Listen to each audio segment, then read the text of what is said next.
Hello guys, ang gagawin natin ngayon, papadaliin natin yung lesson about rigging. Kasi most of us, kapag narinig yung rigging, when it comes in 3D animation, hindi na nagpo-push through kasi inisip nila mahirap, komplikado. But sa lesson na to is gagawin natin siyang sobrang dali. So kung bago ka lang sa rigging, as in zero knowledge ka, so makakatulong sa itong i-discuss natin. Okay? Ang gagawin ko, maglalagay lang ako dito ng cylinder. Ang gagawin kasi natin mamaya is itong cylinder is kekembot siya, no, or magwi-wiggle using skeleton. So lalagyan natin ito ng skeleton. Since meron na tayong cylinder, pupunta ako sa kanyang attribute editor. Okay? So, meron tayo ditong polycylinder 1, yung subdivision cups, yung nasa top, gagawin kong 0. And then, yung subdivision height, let's say, gusto ko siyang gawing 8. So, anong purpose bakit kailangan natin baguhin yung subdivision height? Mas lalong magiging smooth yung kanyang pag-wiggle kapag mataas yung value ng kanyang subdivisions height. Okay? So, pwede nyo naman taasan yan. Depende sa inyong preferences. And then, after neto guys, pupunta ako dito sa center pivot. So, take note of this tree. Center pivot, delete by type, tapos freeze transformation. So, i-click natin itong tatlo. So, mag-apply tayo ng center pivot kay cylinder. Mag-apply tayo ng delete by type, history, kay cylinder. And of course, mag-apply tayo ng freeze transformation. So, anong purpose? Kasi magkakaroon yan later on ng deformation kapag hindi natin in-applyan nitong tatlong yan. So, now, to give you an idea kung ano itsura or kung paano tayo mag-input or import ng skeleton. So, by default ni Maya is nandito tayo sa modeling. Okay? I will switch it into rigging. And, pupunta tayo dito sa skeleton. Ang gagawin ko is, dito tayo, no, sa create joints. I-click ko tong square kasi baka meron pa tayong kailangan na i-set up na properties dito. Okay? So, reset tool nyo lang. For example, may gumamit ng Maya sa laptop or computer nyo, possible na nagbago yung kanyang properties. So, you can reset tool naman. Pero kung ganito yung kanyang default na setting, so okay na yan. Okay, so i-close natin siya. Ngayon, randomly, maglalagay lang ako dito ng skeleton. So, meron tayong joint, meron tayong bone. So, anong nangyari dyan? Kung mapapansin nyo guys, dito sa layer ni Maya, nagkaroon siya ng joint. Okay? And then, kapag click natin yung add na icon, meron pa siyang sub-joint. So, dito papasok yung tinatawag na children and parent concept.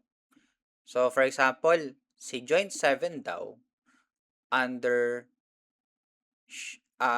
siya ni joint 6. Si joint 6, ang parent niya si joint 5.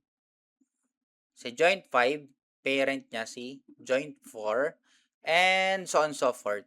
No, ibig sabihin, kapag clinic ko si si joint 1. Tapos kapag minove ko, so lahat siya sasama. Kapag ni-rotate ko, okay, kapag ni-rotate ko, so lahat siya mag-rotate. So unlike kapag si joint 7 or let's say joint 6, since ang under niya si joint 7, ito lang yung ma-modify natin. Kapag naman pumunta tayo kay joint 4, tapos let's say ni-rotate natin, yung mga under niya is ayun lang yung magmo-move. So that's how parent and children concept do.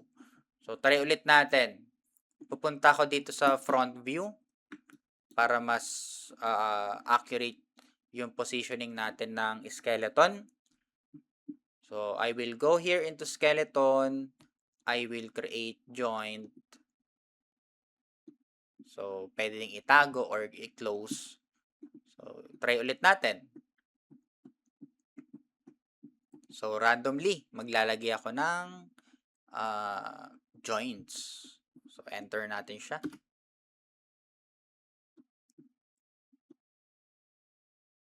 So you can highlight the joint para pwede siyang ma-rotate. So kung ito kung yung pinaka-parent yung i-move natin, so therefore sasama yung kanyang mga children. Okay? Kung si joint 2 naman, hindi sasama si joint 1. Instead, yung mga under niya, yun yung gagalaw. Okay? So, ganyan yung way kung paano tayo maglagay ng joint. So, now, ang gagawin ko dito, kay cylinder, so maglalagay ulit ako ng joint sa kanya. So, once again, pupunta ako kay skeleton, create joint. Okay. So, now, maglalagay ako sa kanya. Pero kung mapapansin nyo, hindi natin nakikita yung loob. Okay, hindi natin nakikita kung ano nangyayari sa loob. So, meron tayong technique dyan. So, nakikita nyo itong cursor ko, guys. Ang gagawin ko, pupunta ako dito sa X-ray joint. And then, i-click ko lang siya. So, ang effect nito is, yun, may kita na natin kung ano yung itsura nung kanyang skeleton sa loob. So, let's see, no? Meron na tayong skeleton kay cylinder.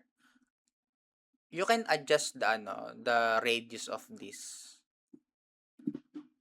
Punta lang kayo dito kay channel box layer editor. So, we can close this na. Hanapin nyo yung radius. So, for example, I will press 1 or let's say, ilalabas ko silang lahat. Tapos, hold left click, highlight all. Tapos, radius. Baguhin natin yung radius.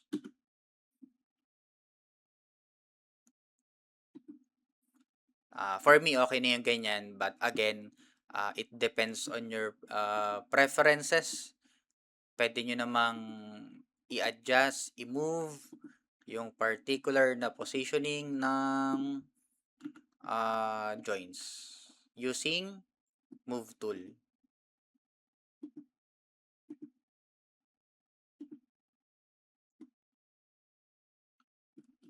Okay, now, ang gagawin ko is, parang ano lang yan, parang sa tao. Sa tao, kaya tayo nakapag-gesture, kaya tayo nakakahawak ng particular na bagay kasi meron tayong skeleton. So, dito rin naman, no, i-integrate natin yung tinatawag natin na bind. So, skin binding. So, paano natin gagawin yon?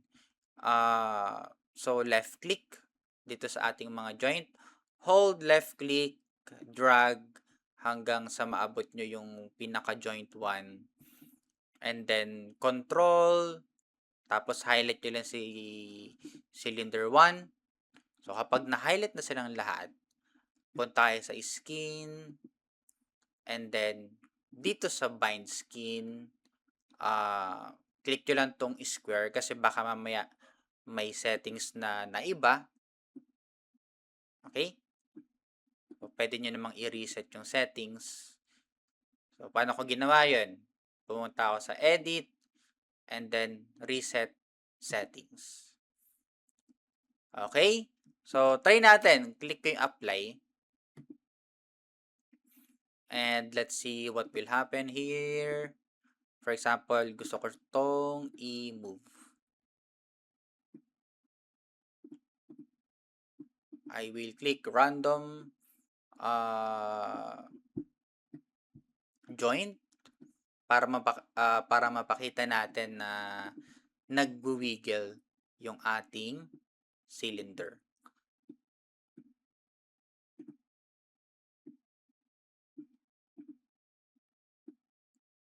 So, yun lang naman yun guys. Basic ng rigging. Kung first time mo lang mag-aaral ng rigging, I hope na nakatulong sa'yo yung lesson natin for this time. So, kung gusto nyong manood pa ng mga other lessons ko, pwede kayo mag-subscribe, tapos hit nyo yung notification bell para if ever na meron akong mga additional na lesson is updated kayo. So, thank you very much sa panonood.